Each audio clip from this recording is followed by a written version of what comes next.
Are Manchester City the title favourites following their victory over Arsenal yesterday?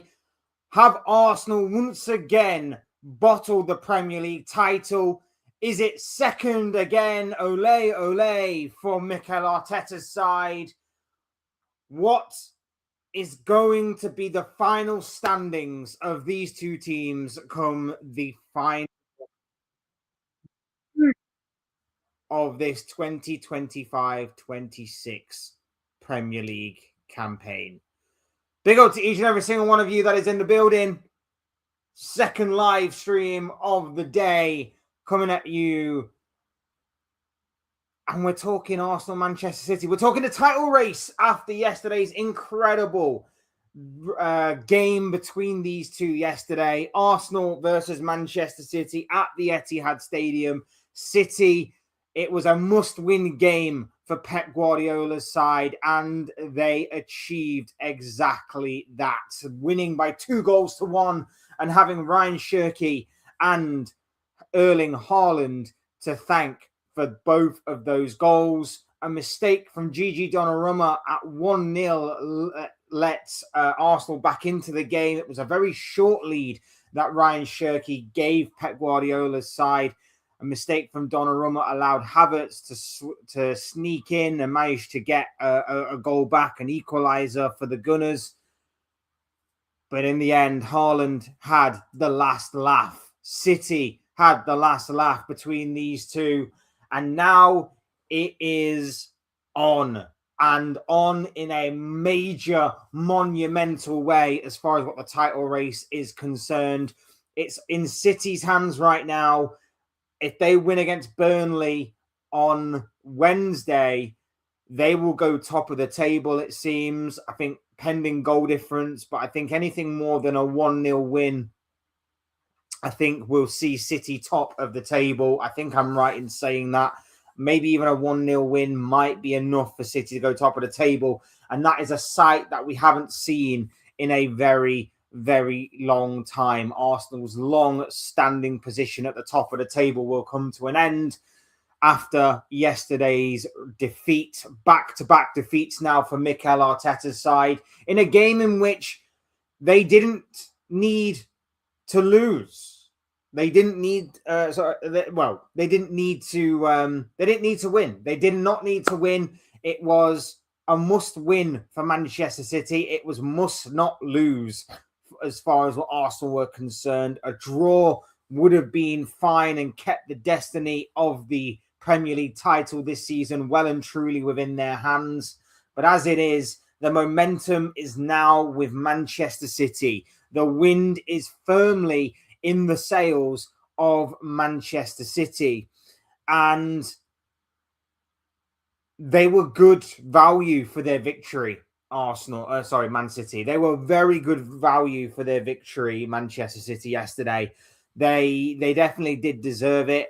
Rode their luck at times, sure. But against this Arsenal side, you were obviously going to have that bit of luck that you need in these types of situations. And they got that luck as a strike hitting the post. Gabriel's deflected header hitting the post. And I know that City hit the post a couple of times themselves, but it was a very good game overall. A very good game overall. And look, I'll give credit to Mikel Arteta and Arsenal on one thing. Arteta went there yesterday, and I don't think he went to play for the draw. A lot of us, myself included, anticipated that Arteta was going to go into yet another big game and was going to play for the draw. He's done it time and time again. He's done it in multiple big games over the years. And he actually didn't yesterday. He actually did try and go for the win. He actually did try and go for the victory yesterday, Mikel Arteta, at least in the first half. Second half, they were a little bit more reserved. They were trying to catch City on the counter-attack, and it kind of was an all right game plan, because obviously the more that the game went on, the more City had to win to wrestle the destiny of the Premier League title out of Arsenal's hands and into theirs. So it sort of worked to an extent and to a certain degree, but Arsenal just weren't clinical enough. Arsenal just were not clinical enough. City were, and we will get into that a little bit later. Arsenal also got extremely fortunate when Gabriel and Haaland came to blows. Gabriel pushing his head into the face of Erling Haaland. And I, for one, do not understand how that was not given as a red card. We have seen far less given a lot more in those types of scenarios, and yet Gabriel did not receive a red card for the incident that occurred between him and Erling Haaland. And I can only think that the referee took pity on Arsenal, took pity on took pity on Gabriel, and refereed the occasion rather than by the letter of the law. Because by the letter of the law, and like I say, there have been incidents like this before where things like this have happened and they've been punished. They've been punished by the on-field referee more than just a yellow card. And yet Gabriel got away with it. I think the referee refereed the occasion rather than the actual letter of the law. And that is why Gabriel managed to survive yesterday over that Haaland incident. But overall, look, City get the all-important win. They close the gap to 3 points behind Arsenal with a game in hand. Arsenal are on a bit of a wobble right now. The momentum is not with them. For Man City, they have all the momentum going into a game against Burnley that 99% of people are expecting them to win. They've got an FA Cup tie on the horizon this weekend. They've got games coming up that are tough. But with the way that they're currently playing, with Shirky arriving to the party, with Haaland back amongst the goals, with Semenyo and Guehi's addition in January amongst the incredible performances of Nico O'Reilly as well. The momentum is firmly with City going forward. Does that mean that they will become Premier League title winners this season and once again reclaim their throne at the top of the English football pyramid? It looks likely. It looks likely. But there are still 5 games left. 5 important games left. 6, of course, if you're Manchester City with that game in hand. But 5 for Arsenal. A lot of football still to be played. Big up to each and every single one of you that's in the building. Do me a massive favour, people. Smash the like button and also subscribe if you are new. Both things will always and forever be greatly appreciated from you all. Can't thank you enough for the love and support that the channel has been receiving. You guys are absolutely awesome, as always. And, of course, hit up the chat. Whether you're popping in just to say hi or whether you want to talk football with me or whether you want to talk about anything else, go for it in the chat. But can't thank you enough for being here. Big up to you all.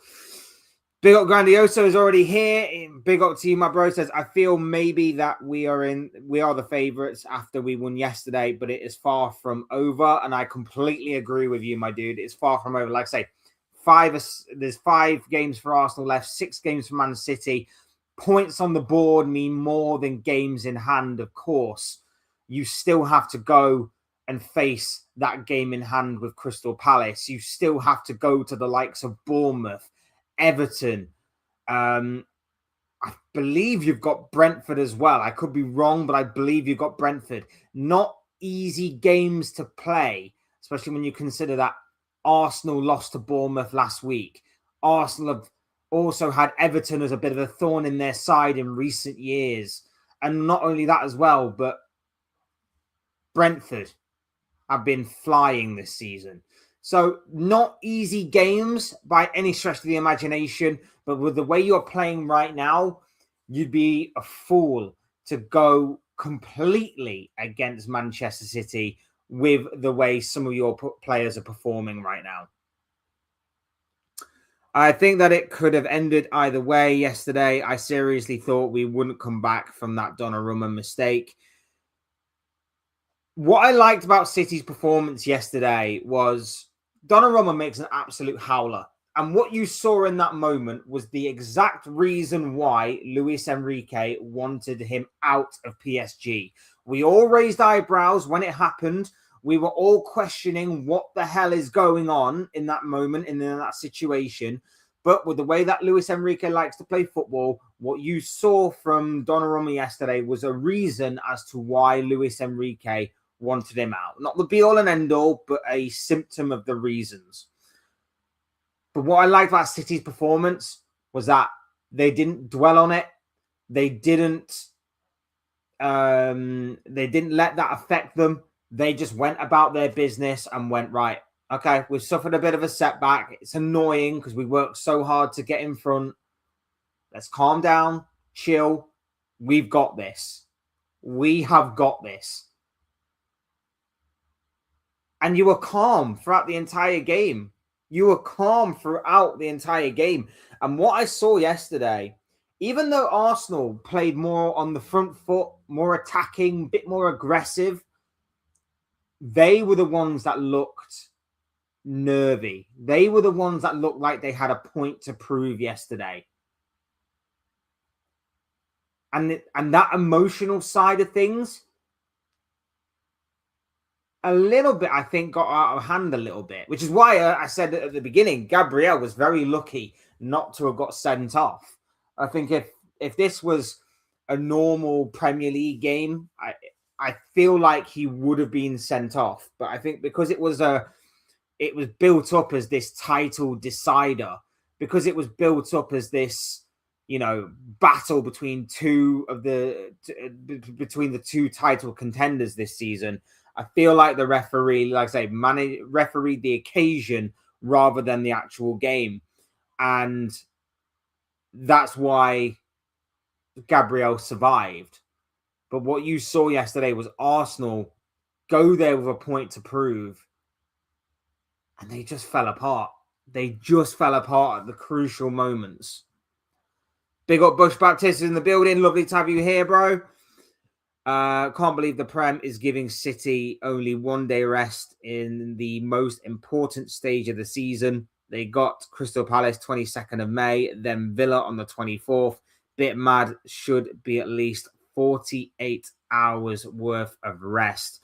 And I kind of agree. I mean, I think it's partially down to the reason that the Premier League doesn't obviously the Premier League for the most part can't clash with the Champions League, and I think that's wrong. By the way, like I know you can probably find examples where the Premier League has put on games at the same time as the Champions League, but that to me is still baffling.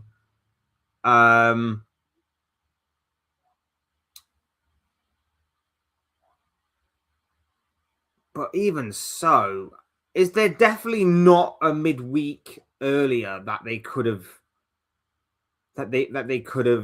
rearranged it for?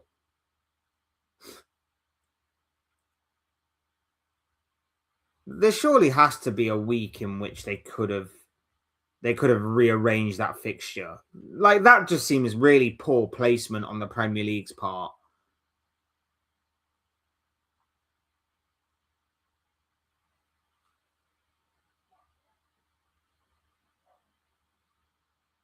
Like, it really, really does.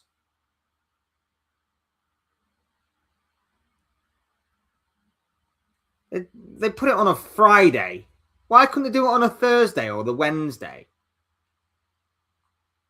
I don't get it. I don't get it. Maybe there's something I'm missing there, but it does seem really poor placement from the Premier League. Really poor on their part. Big up, Big Baricus? Borisus? I don't know how to pronounce your name, but it says nice wig. Definitely not a wig, mate, but thank you for the comment. Big up, bro. Hope you're doing well. Lovely to have you here. Big up Jay is in the building. Lovely to have you here, my bro. Hope you're doing well. Guys, go and subscribe to Jay's channel. Doing some awesome stuff over there. And I'm sure there is something for everybody. Go and show my boy some love and some support.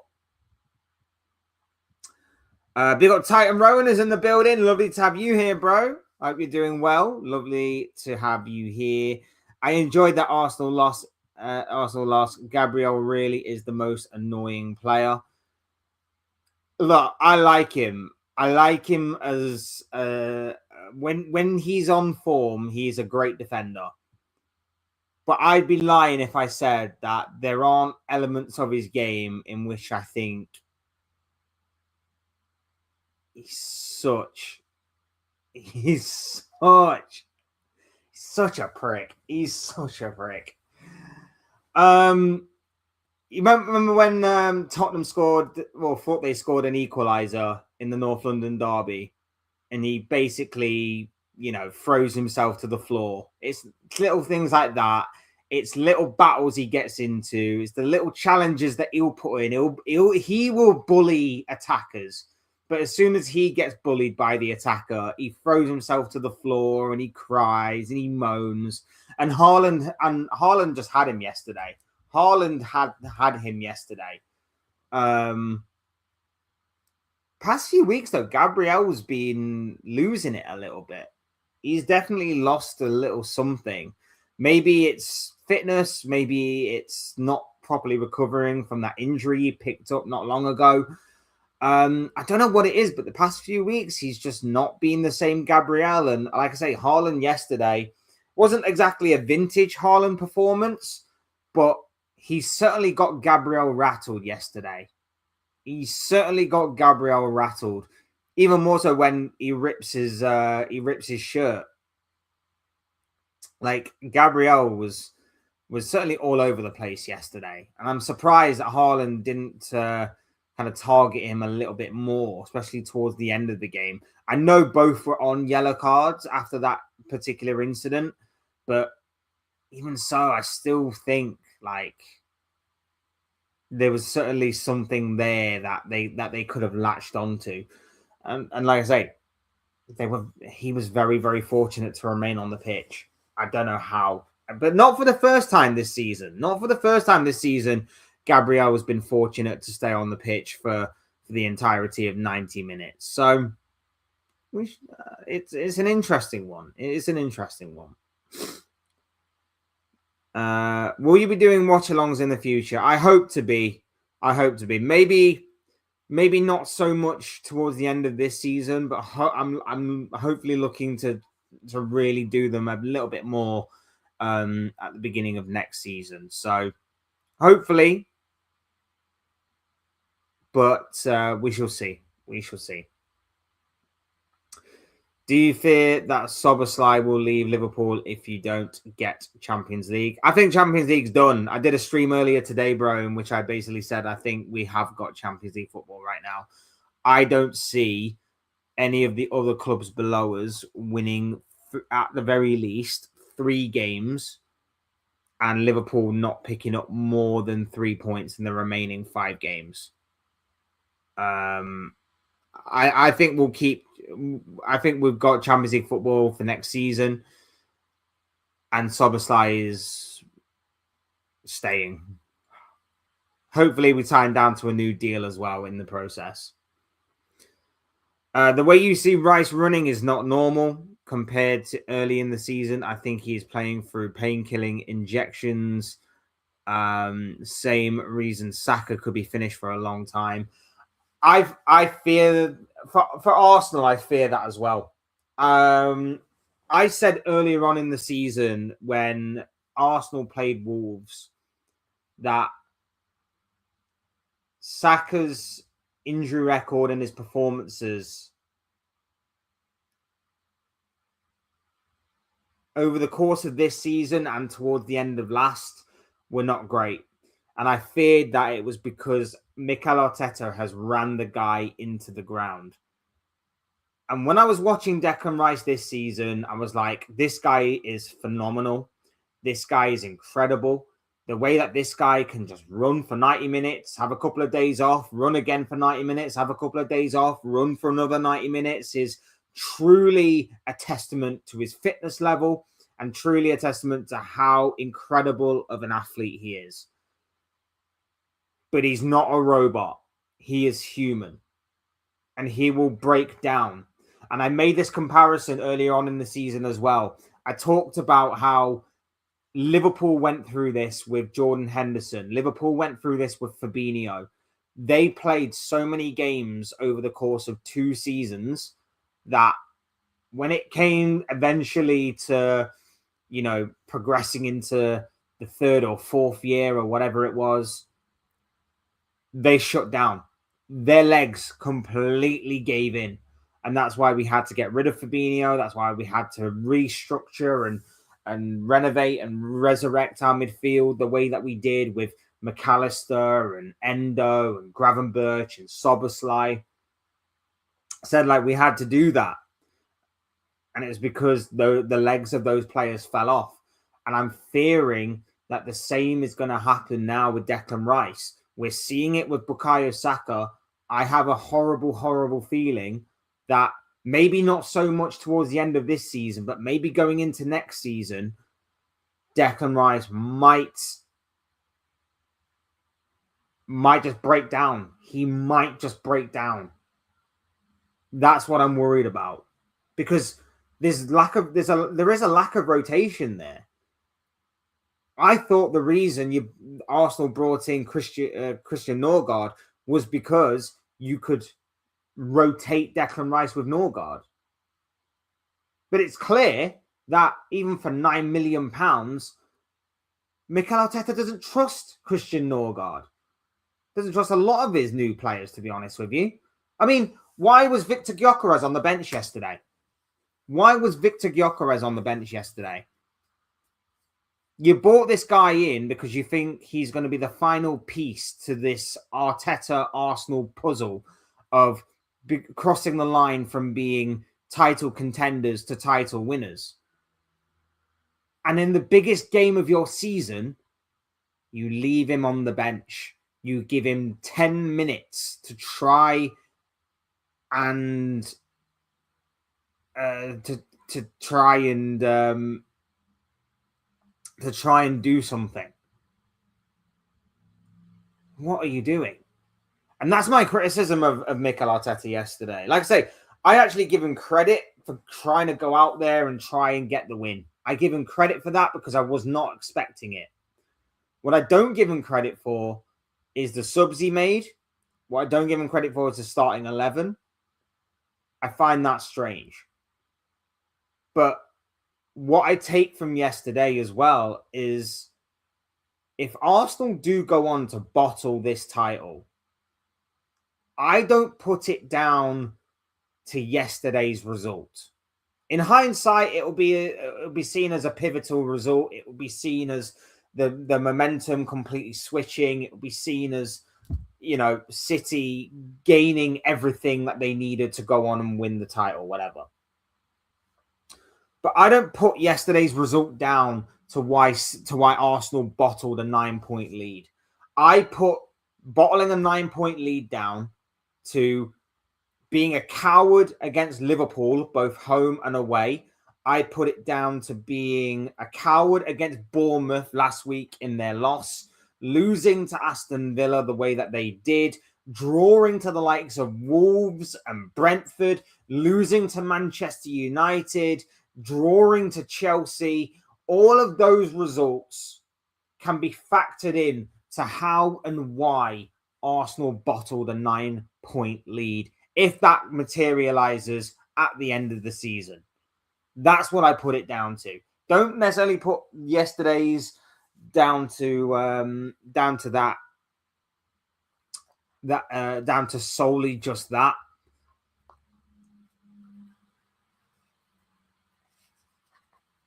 I know it's a factor, but There are so many others. There are so many other things, and obviously, hindsight is a luxury. Hindsight is lucrative, but when you look back, the warning signs were there, and maybe some of us, including myself, at times, kind of just noted that these warning signs were there.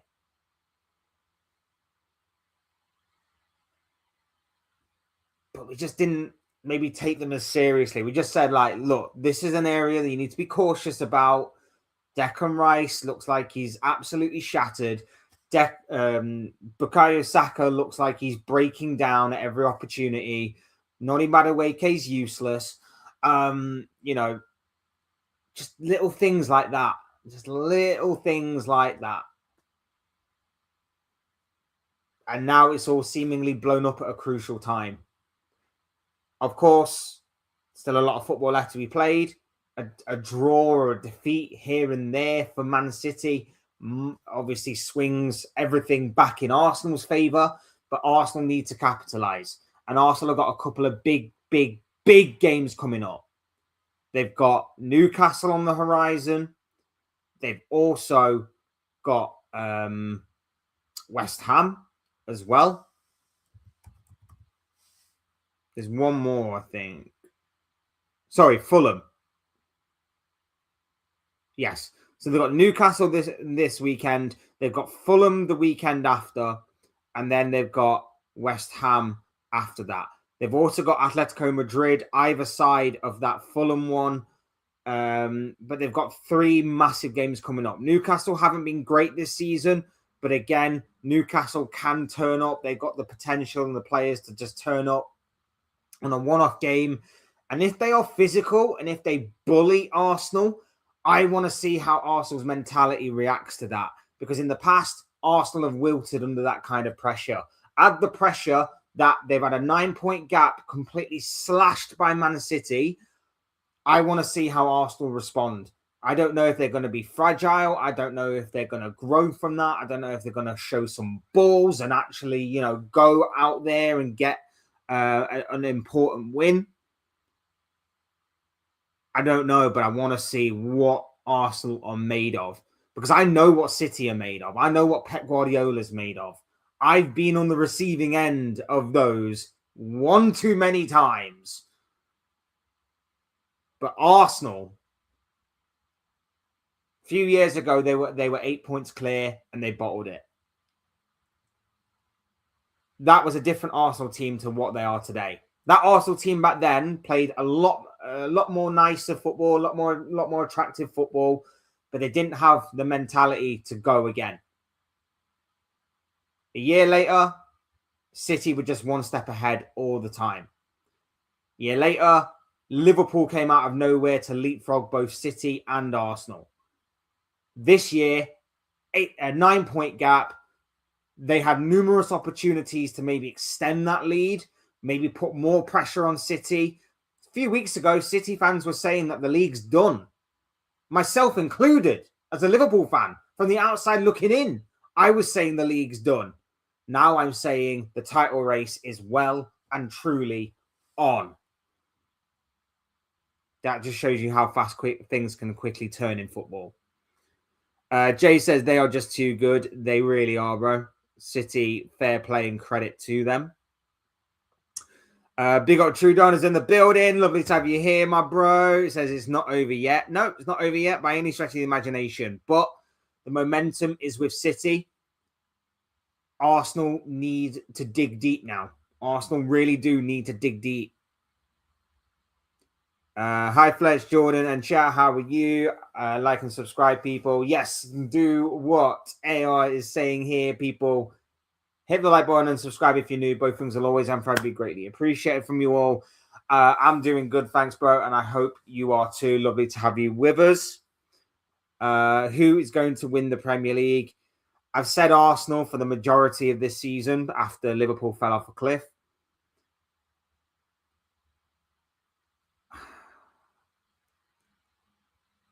I don't know. City have the harder running of the two clubs, but City's mentality might get them through. Arsenal's mentality right now, I don't know. I don't know where it is.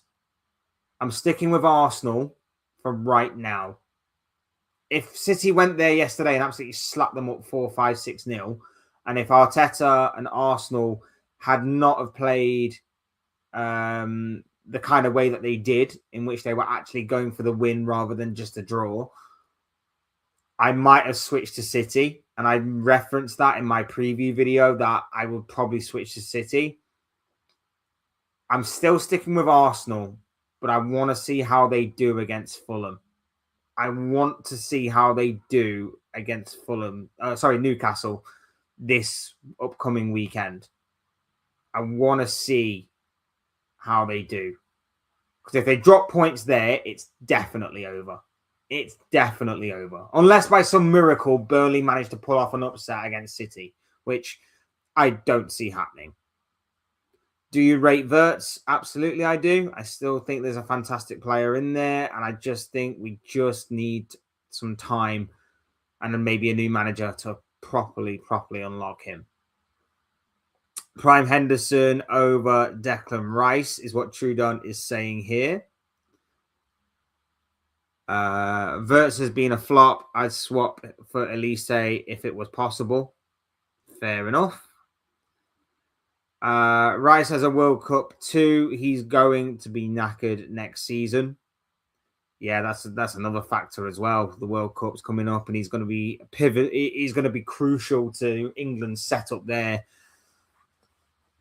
I'd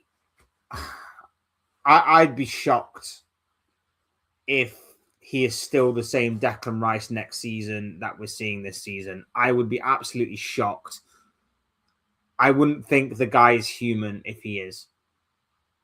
The guy surely could not be human if he's going to continue to play like he is doing right now. Difference between Henderson and Rice. Henderson was encouraged to go out and win. Rice is bullied to win for some reason. Different managers, different mentalities, bro. Henderson under Klopp, he knew what he had there. He knew what he had with Henderson. Arteta under Rice, you can see how crucial Rice is to the Arsenal side, but sometimes it just doesn't quite align. Doesn't quite align with the squad and the mentality of the game plan. Have you given breakdown of losses? We'll learn from our losses and area to improve. Palace 3 times, City 3 times, PSG twice, Galatasaray twice, Chelsea, United, Brentford, Bournemouth, Forest, Wolves, Brighton, and PSV. Yeah, I mean we've talked about them all season, bro. You brought up the same point a lot this year, and we've discussed it numerous times. And you are 100% right. They need to be looked at. They 100% need to be looked at and analysed and changed. And part of the change needs to be the manager. But it looks like he's staying. So Shirky needed 0 luck. He took on Saliba, Gabriel, and Raya on his own and beat them on pure quality. Big up Marco, who's in the building. Hope you're doing well, my bro. Yeah. I mean, as a team, I think City created their own luck because, like I say, Arsenal hit the post a couple of times. Havertz is useless. Like I say, why you're starting Kai Havertz up front over your £70 million, £60 million, whatever he is, million striker, I don't get. I really don't get. Havertz had one good moment in the game in which he chased down Donnarumma and got a surprising equalising goal. That's all Havertz done. Havertz could have had a hat-trick yesterday, but his finishing was useless. When he gets played through by Odegaard, and the one good thing that Odegaard did as well, he should have finished it. That should have been 2-1 Arsenal right there and then. He fluffed it, messed it up completely. City got away with it.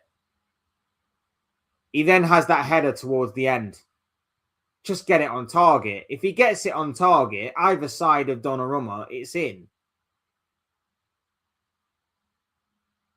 he messes it up completely.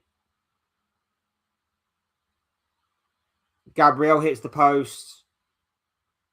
Eze hits the post. A little bit of luck in there from City. Like on another day, maybe those creep in, or slightly more inwards. It quite towards the goal. It goes in, whatever. There's an element of luck there from City. What I don't take away from City, though, is the fact that they did deserve it. They were absolutely incredible. I thought Nico O'Reilly was, especially in the second half, unbelievable. That kid is awesome. I love watching Nico O'Reilly every week. Every week, this guy is just awesome. Every single time Arsenal tried to break forward, he's there and he's winning the ball back. Every single time that City are looking to counter, the guy is like an engine because he's straight up there and he's helping out with the attack. The guy is awesome. Nico O'Reilly deserves immense amounts of praise. Shirky was absolutely outstanding and he takes his goal beautifully. Like that piece of individual brilliance. It's the difference between Man City and Arsenal. And it's the reason why Arsenal are likely to not win the Champions League, in my opinion, because they don't have individual brilliance in their team. They're a well-worked, well-oiled machine, Arsenal. They are defensively solid. And when they are in the mood to go forward, they can be very difficult to stop. From set pieces, we know how dangerous they are from them. But the fact of the matter is, in certain moments like this, like against Bournemouth last week, like in the 0-0 draw against Liverpool, like in the draw against Chelsea, like in the defeat to Manchester United, and maybe a few other results that haven't exactly gone to Arsenal, gone in Arsenal's favour this season. They lack individual brilliance. They've got Noni Madueke, who will beat his man but has no end product. They've got Gabriel Martinelli, who has stagnated and declined. Well, stagnated for a while and then has started declining over recent years. They've got Eze, who doesn't exactly look like he's the same Eberechi Eze that was at Crystal Palace. Still very good, still somewhat exciting, that gets you out of your seat, but not quite the same as the Crystal Palace version of Eberechi Eze. You got Victor Gyökeres, who is feeding off of scraps. You've got Martin Odegaard, who is absolutely useless. Even as a captain, useless.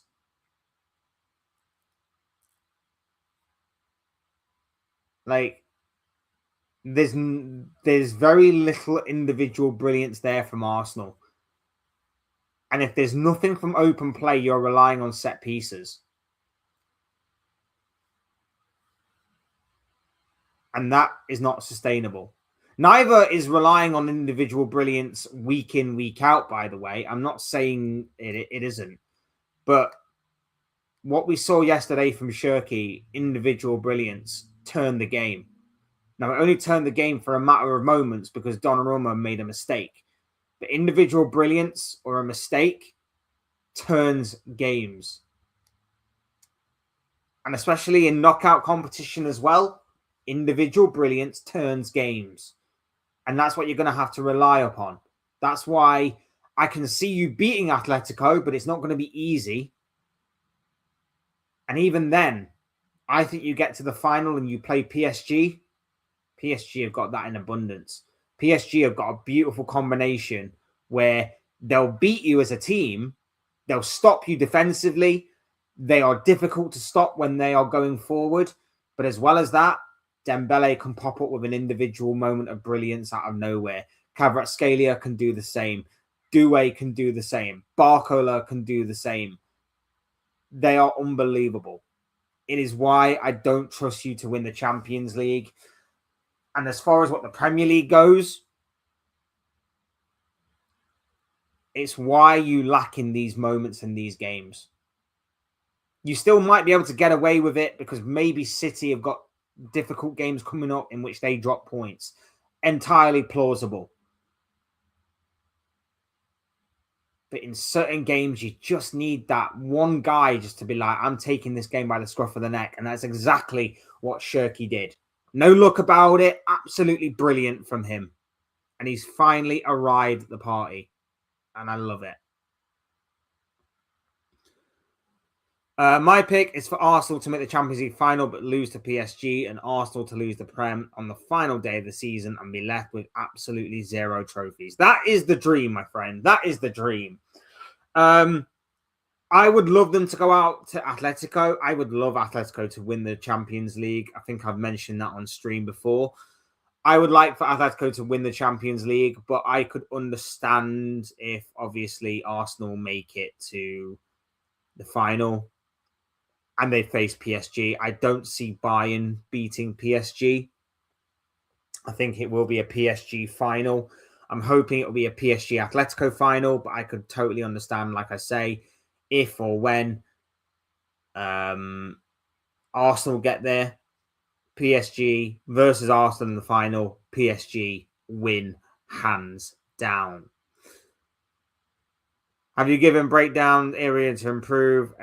Leeds twice, Arsenal, Sunderland, Fulham, Spurs, and Burnley. Again, you brought up that point before. We've talked about it, and you're 100% correct. All of this needs analysing, and we probably will analyse it at the end of the season again, because it does need to be discussed and talked about where we go from there. What is wrong with Liverpool performances, man management, results, draws, no toughness, no fight, aggression, and losses? 2 words, Arnie Slot. Liverpool started good first 6 games, and what happens after that? Why did we lose consecutive losses and couldn't get back on form? Again, 2 words, Arnie Slot. Liverpool are football-wise unintelligent on the Slot because we do have intelligent players that are captains of their countries. Passion from Slot at all.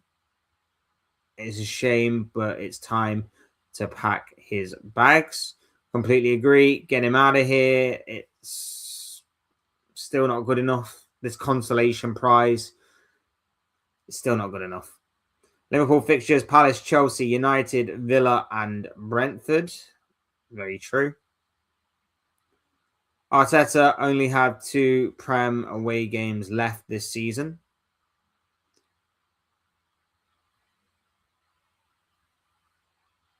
Yeah, and they're to West Ham and Palace, aren't they? The West Ham game could be interesting. I say could. Depends where West Ham are and what their mindset is. If their mindset is to spoil the party for Arsenal, then by all means, that could be a difficult game. If it's just to roll over and let them win, obviously lacks competitive edge, but it could be interesting to see what happens there. Why is Liverpool playing bad? Will Liverpool improve once we get a new manager? Probably. Who is better, Wirtz or Shirky? Right now, it's Shirky. I think Wirtz has the highest ceiling, but Shirky is definitely playing better than Wirtz right now. He's in a better team than Wirtz as well.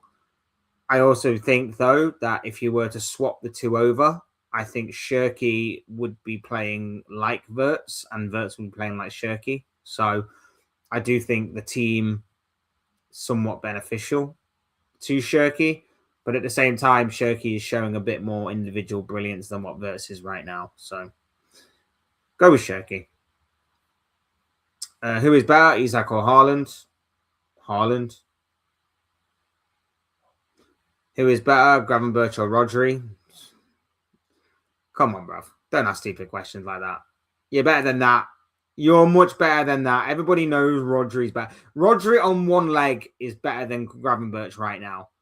I'd take Rodri on one leg than what Gravenberch is doing. Who is better, Nuno Mendes or Milos Kerkez? you're comparing the best left back in world football right now in Nuno Mendes to Milos Kerkez.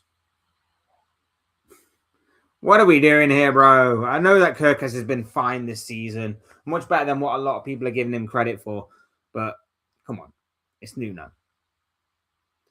Arsenal have 2 losses and 1 draw this season against City, so they can't really claim to be better than them.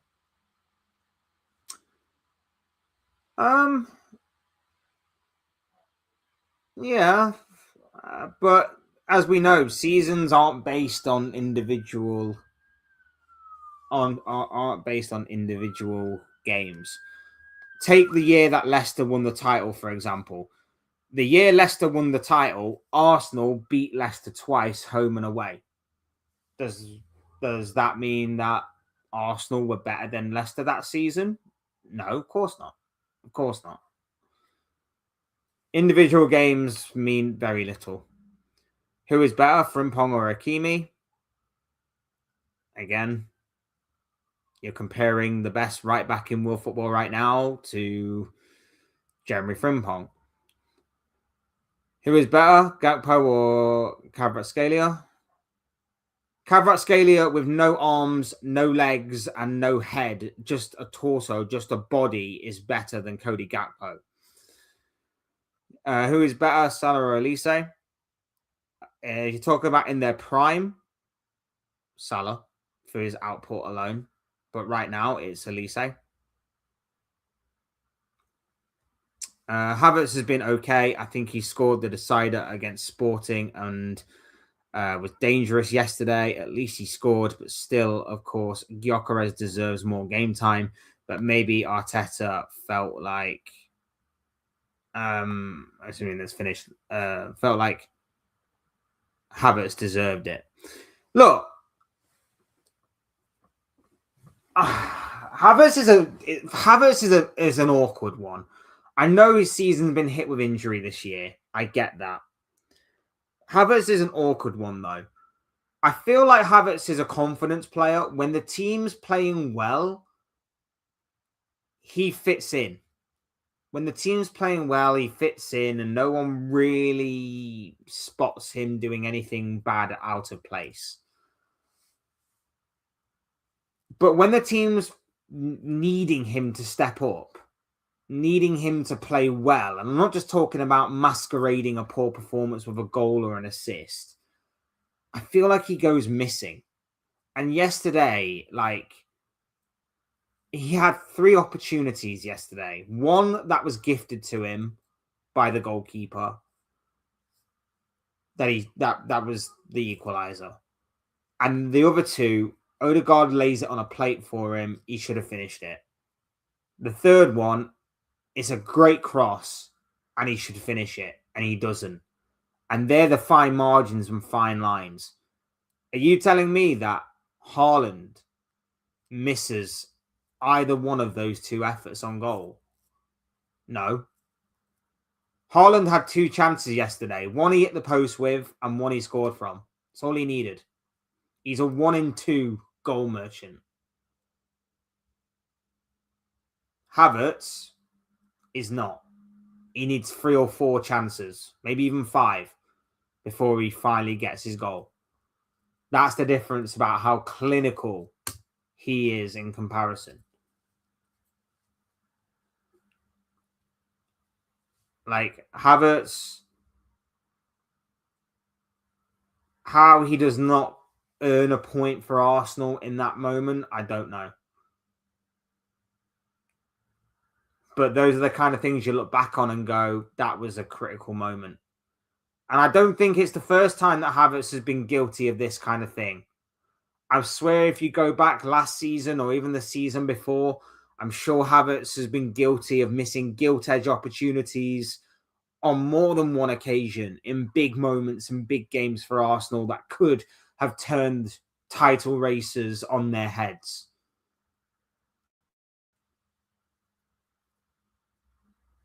He's okay, but he's not good enough, in my opinion. What is it with Gabriel? People don't like. It is hard for me to put into words. It's you know what it is. It's because he builds himself up as like this real tough guy. You know, he's really tough. He'll bully any striker that he crosses paths with. He likes a physical battle. But then the moment someone's physical back, he crumbles. He crumbles a bit. And it hasn't happened a lot, but I think people are starting to realize it right now. I think people are starting to realize that you can really rattle this guy. Like if you're on him, like you can actually rattle this guy. And it hasn't happened for a number of years because when he first came to Arsenal, I found him to be a bit of a liability. I found him to be a bit of a weak link in the defense. Credit to him and credit to Mikel Arteta as well. He's improved immensely. He has improved immensely. But just recently, and again, maybe it's fitness, maybe it's not fully recovering from injury, maybe it's a bit of the old mentality shining through that maybe just can't handle the pressure. But there's something there. There's something there that is seemingly suggesting that this guy can be got at. This guy can be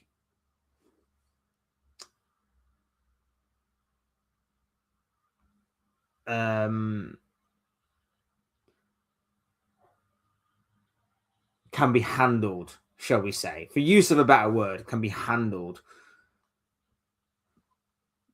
by his opponents. I think that's the right word I'm using. Do you see how Bernardo Silva played yesterday? Why can't our midfield play like this? Bernardo Silva was excellent yesterday, especially in the second half again. Like him, Nico O'Reilly, they were brilliant yesterday.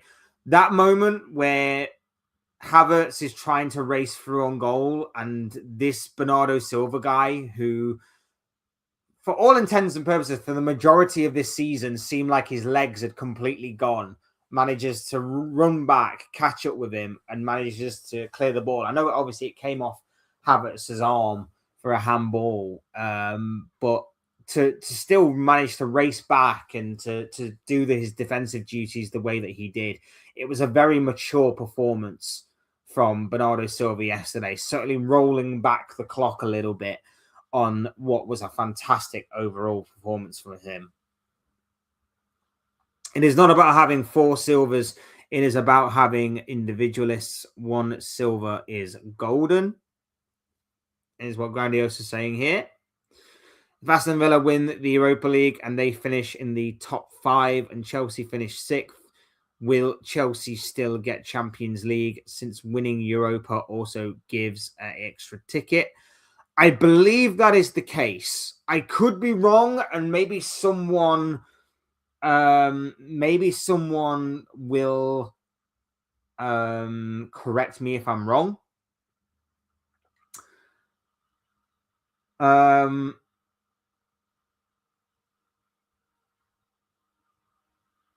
But I feel like I remember 6th place gets it. I feel like I remember seeing that 6th place gets it if Villa qualify for the Champions League through winning the Europa League, but also get top 5 as well. And here's the interesting part as well. I don't think Chelsea gets 6th. I'll be honest with you, people. I don't think Chelsea gets 6th. So 6th is really up for grabs right now. Brentford are there. Bournemouth are on a fantastic run. Everton are not too far away. Fulham could jump back into things with a couple of wins here and there. Like it, Brighton are still in amongst it. I think if memory serves me correctly, like there are a number of teams that are jostling for those European football positions, and I don't think Chelsea make it. I'll be honest. I'll be honest with you, people. I don't think Chelsea make it. I really, really don't. Excuse me, who are you? 2 lives in 1 day anymore. Big up Ballum. I hope you're doing well, my bro. Lovely to have you here with us. Yeah, I mean, I wanted to talk Liverpool this morning, and then I wanted to talk the title race. So I decided to separate them into 2 streams. No more lives today, but I might do a video for if/when Wolves get relegated tonight. I'm backing West Ham to win, and that's the reason why I'm thinking that Wolves will get relegated. So I might do a video on Wolves being relegated.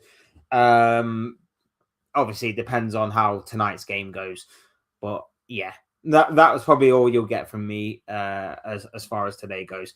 But got a big week ahead. Obviously, there's Premier League predictions coming out at the end of the week.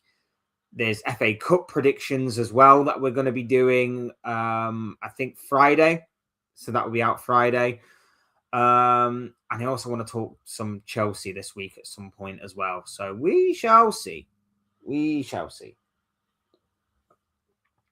Did you see the clip where Slot was saying to Enrique that it was better than last week? Like father-son moment. Enrique let him waffle. How is 2-0 better than 2-0? It's just as bad. I'm sure he was talking more about the performance. And yes, the performance from Liverpool in the second leg was better. But it wasn't like the bar was exactly set high for us to overcome that particular challenge. And not only that as well, but the only reason we actually did play better was because PSG just did not go full force. PSG just decided to let us play. And not only that, but, you know, we abandoned slot ball after half time to go and chase the game. And then we looked better because of it. So it wasn't like Arnie Slot did it and we looked good. It was just we decided not to play his style of play and we looked better in the way that we went forward. And yet we still got picked off on the counter-attack twice and they put us to bed. So, yeah, it is what it is. Captain Fletcher Hayes, do you not have a job? Don't you work at KFC with Indy Kyler? Come on, bro. Be nice. Be nice. Be nice. Gotta have your critics. Yeah, man, I'm good. Hope you are too, my bro. Do you have any Liverpool content creators you watch or want to collab with? Yeah, I'm open to collabing with anyone. Anyone, anything. Yeah, I'm happy to collab with anyone if they want to come on and have their say and whoever. Don't really watch a lot of Liverpool content creators that are focused on Liverpool. I watch ones that are mainly talk in general about football, like mainly Premier League based, but they side with Liverpool, but they talk other things as well. So for example, like I watch a lot of Don Hassam, like watch a lot of him. Don't agree with everything he says, but for the most part, I do. I used to watch Red Men. I don't anymore. Don't watch Red Men anymore. Copish sometimes Copish. And then maybe one or two that I casually watch every now and again, but don't watch religiously. But yeah, I'm open to collaborating with anyone. It doesn't matter even if you're a Liverpool fan. Like I'll collab with a vast majority of fans from different clubs. Big up Super the Moon. How you doing? Well, my bro, lovely to have you here with us. He says that they have bottled it. And you know what? You might be right, my bro. You might be right. I think time will tell, obviously, but you might be right with the way that they've been playing recently. And it all goes back to that word that I have used so often, momentum. It all goes back to momentum. I said that the game between Arsenal and Manchester City in the Carabao Cup final could be massive, not just for that particular competition, not just for that particular trophy, but for what it could mean going forward till the end of the season in terms of momentum. And I think a lot of people just sort of overlooked it and didn't really think too much about it. But momentum plays a key factor in football. A lot of players like the way that they play 2 games a week. They can go from Wednesday to Sunday, Tuesday to Saturday, Wednesday to Sunday, whatever combination it is. They can go and they can play 2 games a week and they carry that momentum on with them and they absolutely love it. And the adrenaline they get from it is just unmatched and it forces them to be competitive and absolutely 100% locked in for those games. Arsenal will lose it in the Carabao Cup. The mind starts going. They then come back after a lengthy international break. They've got injuries aplenty. They've got people dropping like flies.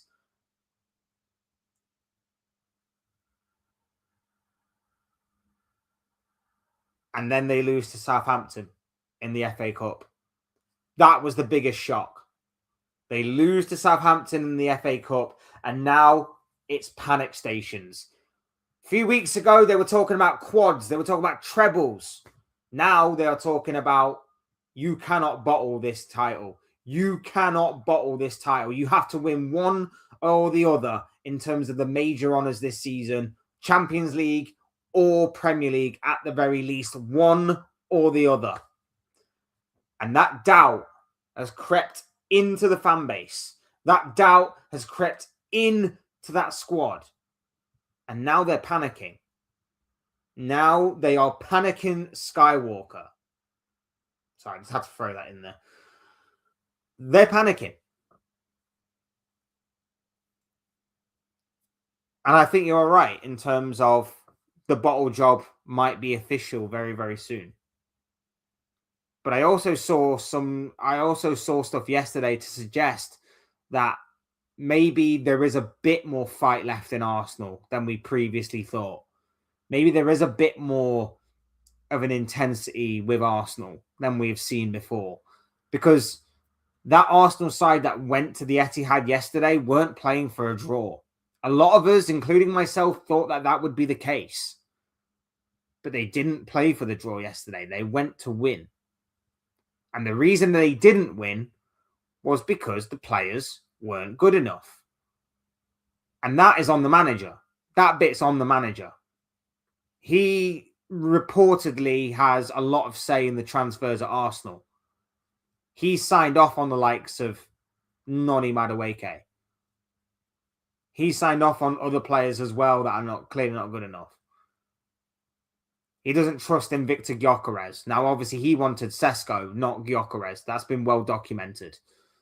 But if you've got him, use him. He wanted Eberechi Eze. Why doesn't he trust him more?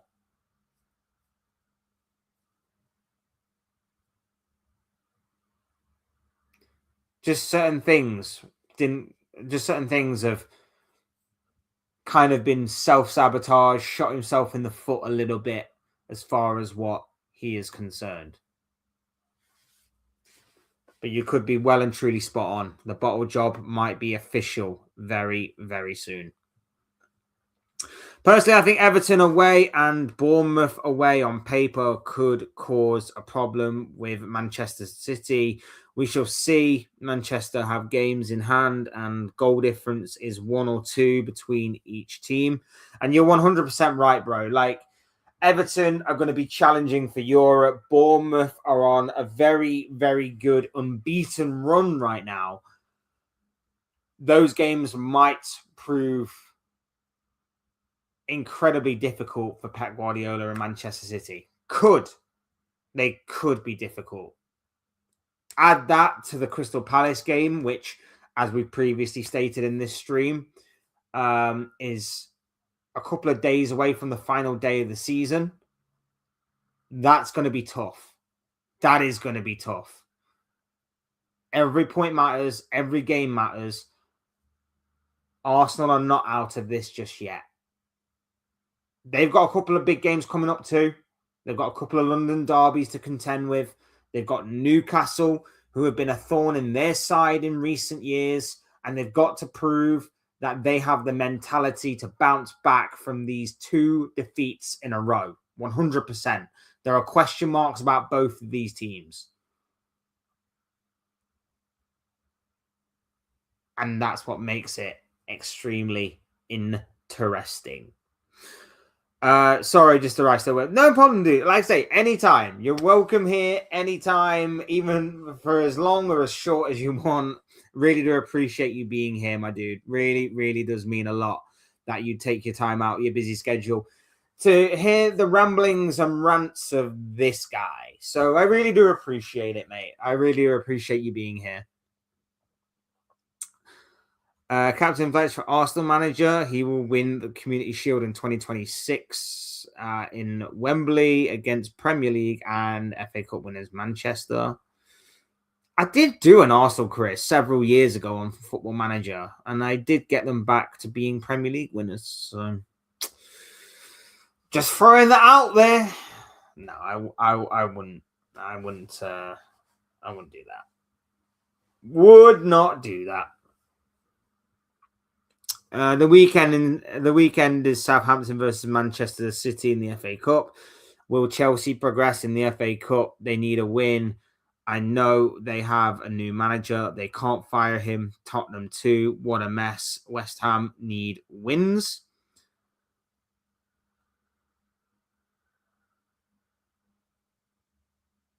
I was going to say it, but no, I want to save the Chelsea chat for later on in the week. As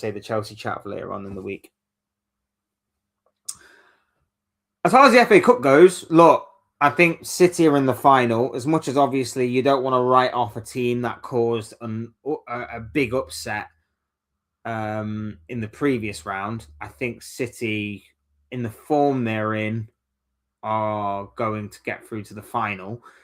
As far as the Chelsea-Leeds game is concerned, look, this is a horrible time to be facing Leeds. This is a horrible, horrible time to be facing Leeds. Leeds have got a little bit of momentum on their side. They are doing extremely well right now. I think Daniel Farke's done a fantastic job at Leeds this season. I think he's been absolutely brilliant. I think he's done brilliantly well to keep them up as well in the Premier League. I think he deserves a lot more credit than maybe what he's getting right now.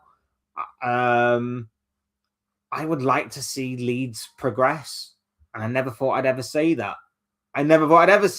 But I would actually like to see Leeds progress. And I'd like to see them win it as well. Because if I want City to win the Premier League, I can't be living in a world in which City win the domestic treble again.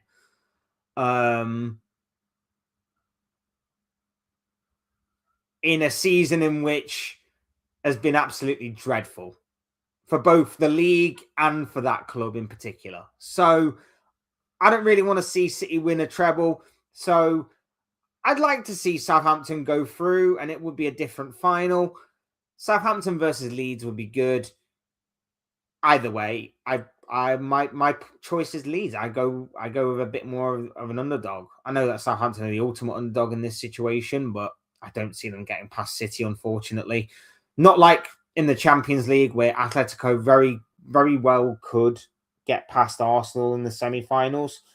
Yeah, I'll go for Atletico in the Champions League and Leeds in the FA Cup. Why not? Lincoln City in the Championship, Leicester and Bromley in the southeast of London are in League One. Bernardo is leaving Manchester City 2. Leicester win City with win the Premier League 10 years ago in 2016. They absolutely did. A moment that will stand the test of time. Oh, if you'd see my comments, what is Captain eating for lunch today? Fish and chips as he's in England. Pizza, 2 p.m. now. You're doing a live stream, 8 p.m. today for watch along. I won't be doing a watch along for the West Ham game. But like I say, I might do the I might drop a video afterwards with the results if West Ham win. If West Ham win, that obviously means Wolves are relegated. I'll talk about Wolves being relegated. But if not, if Palace manage to get a point or win the game or whatever, then obviously there'll be no video because there'll be no news. There'll be no news. But what a win that would be for West Ham, by the way. If West Ham win tonight, not only do they relegate Wolves, not only is then Burnley on the brink of relegation, but you'd also have a 4-point gap separating them from Spurs in the relegation zone. And that is massive. Massive. What is going on with Spurs? Well, they're going to be a championship team next season. They're going to be a championship team next season, or Tottenham Hotspur. So that's what's going on with them right now. No more live streams today. Afraid not, mate. Afraid not. Like I say, I wanted to do two. I wanted to do the Liverpool one separately to this one. So that's why I've done them 2 different times. 3 to charm. Do another stream flex today. Topic relegation battle. Maybe tomorrow. Might do that one tomorrow. Although, like I say, if West Ham win tonight, it could all be over.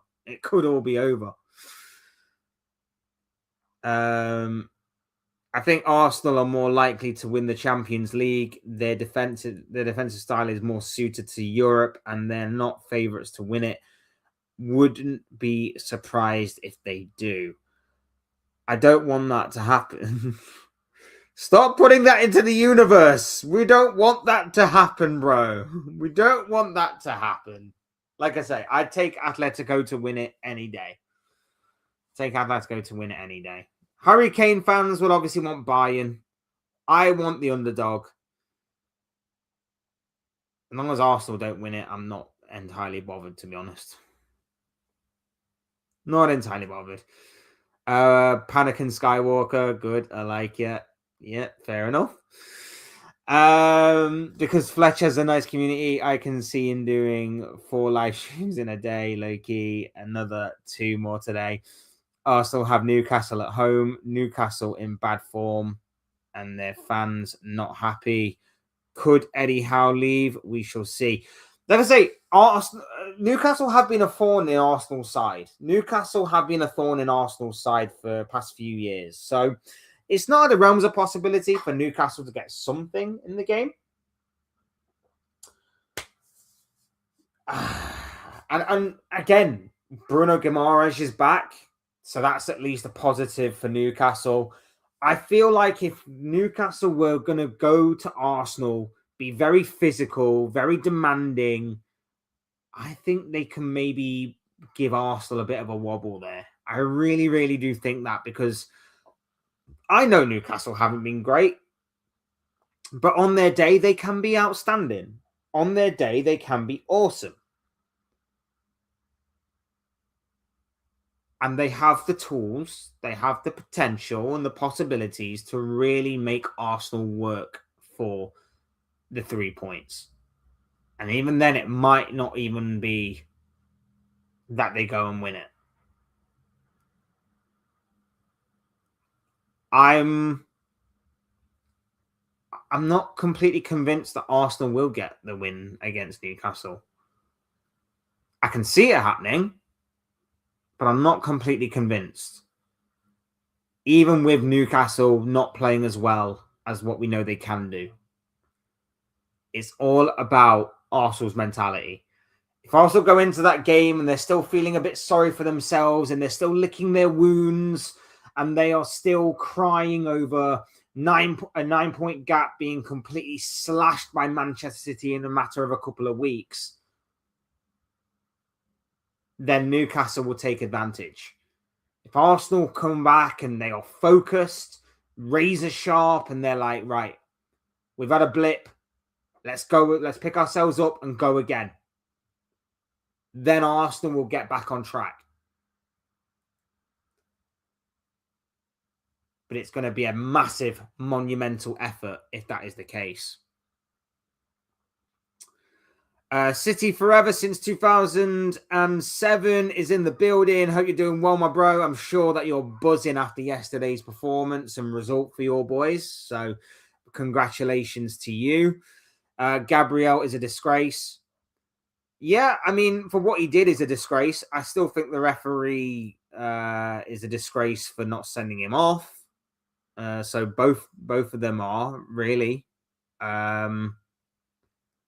It's crazy. I still don't understand it. I mean, I do to a point. I understand because the referees are terrible and referees are very inconsistent and useless. But I don't understand in terms of how you can referee one game a certain way and how you can referee a different game a completely different way. It makes no sense to me. What he did to Haaland, I hope he's stripped of everything, the Brazilian fraud. I mean, I know it was bad.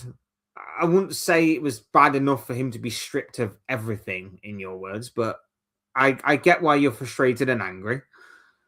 Atletico have to reach the final at least. You feel some say Antoine Griezmann never win a trophy with them during his 2 spells. He has won the World Cup and so on with France. I'd like to do it.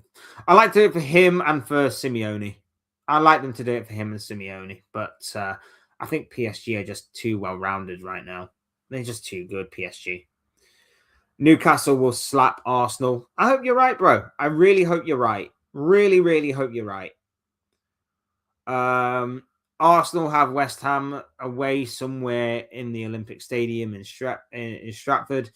West Ham need the wins, as we know, for 40 points. I mean, a couple more wins, I think, will do West Ham, to be honest. Tottenham's fixture list is a bit of a struggle, so we shall see. But I think they'll be fine. I think they'll be fine. I just don't see Arsenal winning nothing. The bottling Ballon d'Or, that's bottling Ballon d'Or levels. And you know what? You again, I don't necessarily disagree. In terms of what it would be like if they bottled it yet again. What is worse, in your opinion? If Arsenal lose the title from this point, who's had the worst season, Liverpool or Arsenal?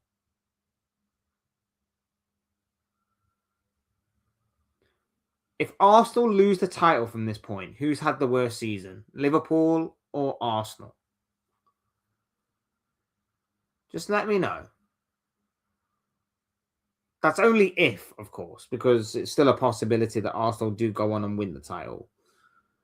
But if Arsenal were to lose the title from this point forward, have Arsenal had a worse season than Liverpool? Or have Liverpool had a worse season than Arsenal? Because I think there is an argument to suggest that Arsenal, once again bottling it, is worse.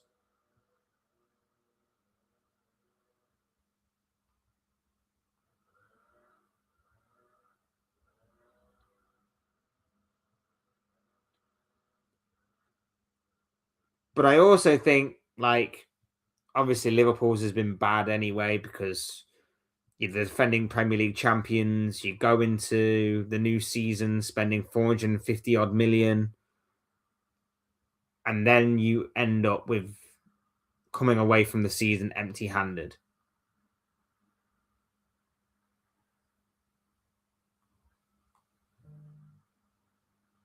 I'm just intrigued to know what you guys think about that. They've been building for years now and still nothing. Hilarious. Does anyone see Arteta staying as well? If Arsenal do lose the title from here, does Arsenal and Arteta get one more year together, or is that it? does Arteta leave at the end of the season? Whether it be by his own accord, which is unlikely, or does he get forced out? Is there any coming back for Arteta if Arsenal lose the title from this point forward? I can only think of one scenario in which Arsenal keep Arteta.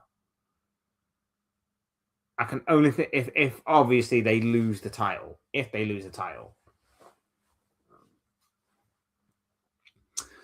Come back to me in the end of May for my thoughts if Manchester City win the league. Why I think this Premier League title race will be close.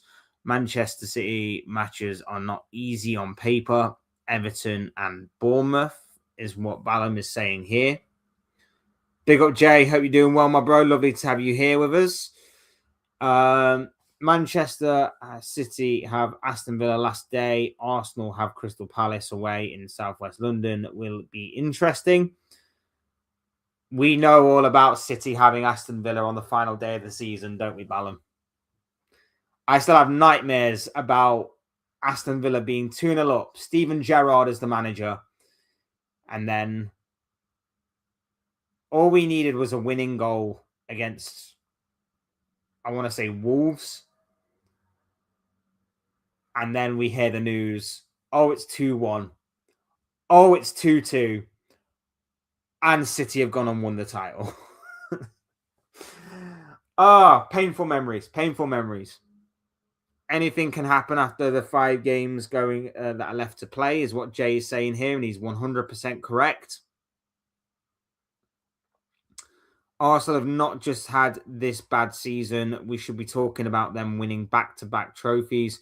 We only won because everyone was so bad. Arsenal's season would be worse, is what Bush Baptist is saying here. Manchester City home, they usually know how to win in the Etihad on the last day in a title race. They certainly do. Like I say, again, we know more about that than anybody, bro. We tried to warn Arsenal fans. We tried to warn them. Most of them don't listen. He has spent more than all other Arsenal managers combined. He's definitely had a lot to spend. I know he had a big rebuild, so it's somewhat justified. But he's certainly had a lot more than what most other Arsenal managers got. Well, Unai Emery got at least. But on mainstream media, there's nothing negative about Arsenal or Arteta. There is. You've got to find it. Sky Sports, Talk Sport. They're the main culprits. Like some of it, I think, is somewhat fair, and the opinions, obviously, I can't really argue against someone's opinion unless I obviously bring factual evidence into it, and they're just purely lying. But yeah, there's a fair amount of it on Sky Sports and Talksport. Fair amount. If Arsenal finish second and win nothing, then it's the same season as Liverpool Champions League qualification. That's it. Yeah, but I'm talking about the context of the season in terms of, once again, Arsenal finished second.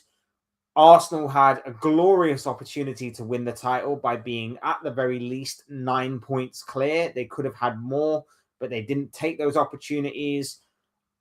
And they ended up finishing with a silver medal yet again, in comparison to Liverpool, who went into the season as the Premier League title winners, went into the season as the defending champions, went into the season spending £450 million on a squad that was being built for multiple successes this year, only to have a depressing, dismal season in which they completely fall apart.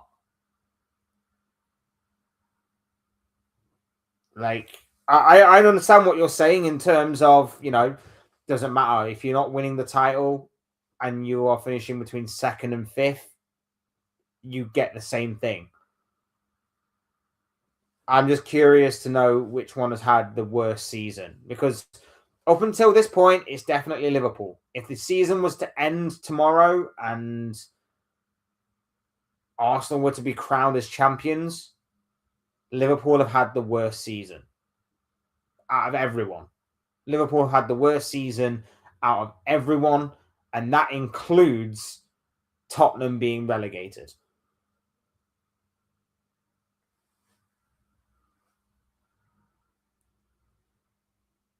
I want to know that if Arsenal bottle it from this point, have they arguably had a worse season? Arguably. Take care, folks. It was good talk. Good was good talk to you as well, my bro. Lovely to have you here with us as always. Big up, Ballum. Hope you're doing well, and like I say, have a good rest of your day. Everton away from Manchester City is a TV match on a Monday. In 2 weeks, this will be intriguing, is what I'm saying. Yeah, I get that.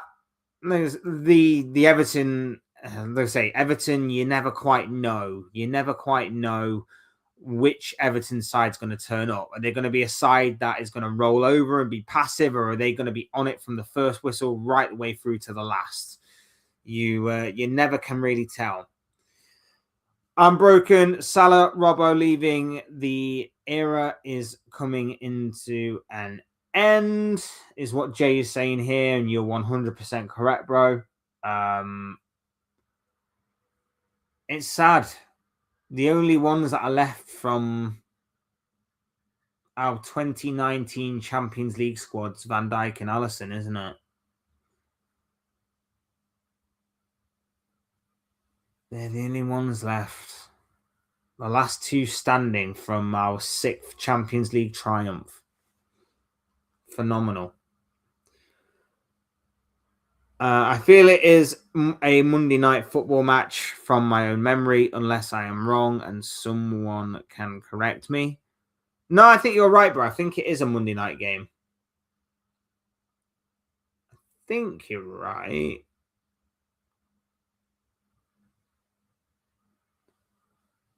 Yes, Monday the 4th of May. Monday the 4th of May. So May Day, Bank Holiday Monday. Everton take on Man City. The Saturday after, it's Man City Brentford.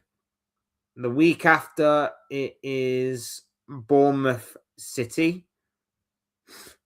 And then the penultimate game of the season, obviously for City, is against Crystal Palace. That will be that game in hand, as we mentioned earlier.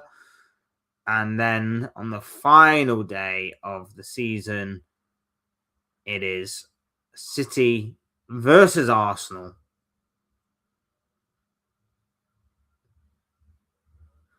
Why is the 22nd of May being given as a 3 o'clock game?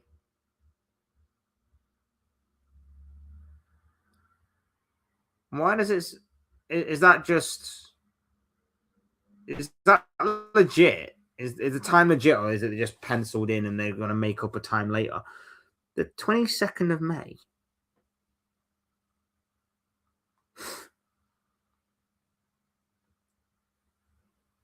Friday, the 22nd of May at 3 o'clock. Surely they're not putting a 3 o'clock game on Friday. Is that like a special... Is it a special weekend? Is it like a bank holiday weekend or something? I think it might be. Even so, that's insane. 3 o'clock on Friday. What is going on? What is going on? That's insane. Salah and Robbo news broke me more than Slot getting sacked.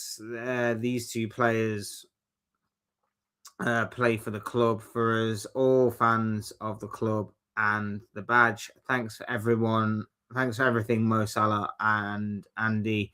You guys will be missed, is what Jay is saying here. And he's 100% correct. Like, they go down as legends. And as far as I mentioned earlier today, bro, I said the nice thing about us pretty much securing Champions League football right now is that we can now end the season and we can just give these guys the send off, a proper send off. I don't want. I would obviously love the proper send off to have been winning major titles. That would have been incredible. It would have been the bow out that they both deserved. But at the same time, in saying that, look, it's not the end of the world. It's not the worst case scenario. Both of those players, absolutely incredible. Both of those players, absolutely fantastic. And for them to be able to secure his Champions League football on their way out, bow out with grace, bow out with dignity, and just bow out as legends. Like, we can focus on giving them the proper send-off that they deserve. And I believe the final game of the season is at Anfield. I want to say it's at Anfield, final game of the season against Brentford. It'll be a nice way for them to bow out into the sunset. So it'll be a very emotional, bittersweet afternoon, I'm sure. On the final day. Take my hat off to both Mo and Robbo for what they did with all the others, bringing us major trophies. Legends is what Bush Baptist says here, and I 100% wholeheartedly agree. Look, we're going to wrap it up there, guys. But thank you all so much for watching, for listening, and everything else in between. Like I say, I hope City do go on and win this title. But I'm still not completely convinced just yet. Maybe after this upcoming weekend. Maybe then. But we shall see, obviously, how the results go between now and then. Big games coming up this week, of course. Chelsea versus Brighton tomorrow. City versus Burnley on Wednesday. FA Cup and Premier League action at the weekend. So, lot to cover, a lot to sink our teeth into and to feast our eyes upon. And of course, this week, I plan on talking more about Chelsea, maybe looking more at the relegation situation with Tottenham. We're also going to be looking at the Premier League games that are coming up, the FA Cup games that are coming up, and everything else in between. Just bear with me 1 second. I can find it. Yeah, bear with me.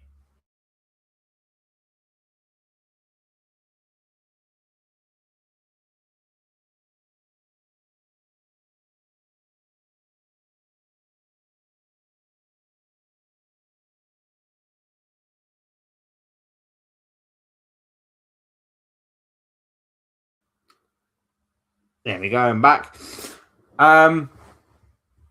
Yeah, so we've got a lot to cover this week as we count down the days to the end of the Premier League, the Premier League this season. Big up SBO. I hope I'm pronouncing that name right. I do apologize. I'm so bad with names. I'm so sorry. But I hope I'm pronouncing the name right, SBO.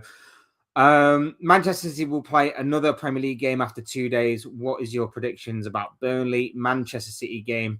My prediction: Burnley 0, Manchester City 5 is what SBO is going for here. I would say probably something similar. I don't know what I said. I think I said 4-0 City. I did a predictions video and I went 4-0, I think. Either 3 or 4-0. I can't remember what. It was something in that line. Either way, City will beat Burnley. City will definitely beat Burnley. We discussed the game in hand earlier in this stream, and we basically said, I can't believe that they've placed it 2 days away from the end of the season. That made no sense to me. It's also put on Google as a 3 o'clock game, which I don't understand. I don't get it. Why is it a 3 o'clock game on a Friday? Why is it even on the Friday? Why couldn't they have placed it somewhere else? That can't surely be good for City if they need to go and win both games. Like playing 2 days apart, that's crazy to me. But yeah, you'll be fine against Burnley. I'm pretty sure you'll be fine against Burnley. Arsenal will then play another game before you do, which means you'll have another game in hand, or that game in hand will still be there over Arsenal. After that one, you'll be fine, bro. You'll be fine in those games, I'm sure. I hope you do win it, like I say. I hope you do. I'd rather you lot win it than Arsenal. But we shall see. We shall see. Still a lot of football to be played, of course. Guys, do me a massive, monumental favor. Make sure you're hitting the like button on the way out. Make sure you're subscribing if you are new. Both things are always and forever greatly appreciated. Jay says, big up, bro. We need to do a show together and we can talk about Salah and Robert. Bro, if you've got my socials, I don't know if you do. If you've got my socials, it's mainly Twitter and Instagram, I think. Yeah, mainly those two. If you've got my socials, bro, hit me up and we'll see what we can do. It'll have to be about this time, though. It will have to be about most days. It will have to be around about this time that I'm free. Evening time, I'm not really reliable in the evenings. Mornings are again a little bit hit and miss. This time, though, perfect. Around about this time, but like I say, if you've got me on socials, hit me up and we'll sort something out to do a show because, yeah, it sounds fun, my dude. 25th of April will be played 2 key games of Manchester City and Arsenal teams: Arsenal, Newcastle, FA Cup semi-final, Manchester City, Southampton. What's your predictions about the games? I do a predictions video on the Premier League, so I'm not going to give anything away.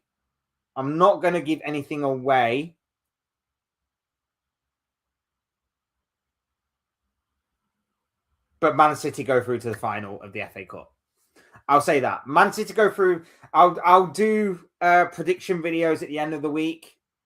But I'm predicting Man City to go through to the final.